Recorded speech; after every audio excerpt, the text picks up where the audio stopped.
আল্লাহ ততক্ষণ পর্যন্ত আমরা জাহান্নামে যাব না যতক্ষণ পর্যন্ত আমাদের পিতামাতাকে সামনে নিয়ে না আসবে। যখন পিতামাতাদেরকে সামনে নিয়ে আসা হবে তখন সেই সন্তানটা বলবে, আল্লাহ আগে আমার পিতামাতাকে জাহান্নামে দাও, আর নাহলে তার পেটে লাথি দিয়ে আমি জাহান্নামে যাব। কেন জানো?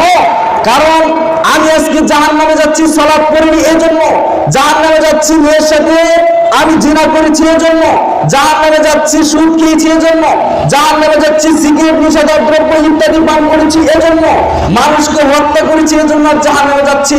কিন্তু আমার পিতামাতা আমাকে কোনোদিন বলে নাই, বাবা আজ থেকে আর তুমি কোনো সিগারেট খেও না, বাবা তুমি সালাত আদায় করো।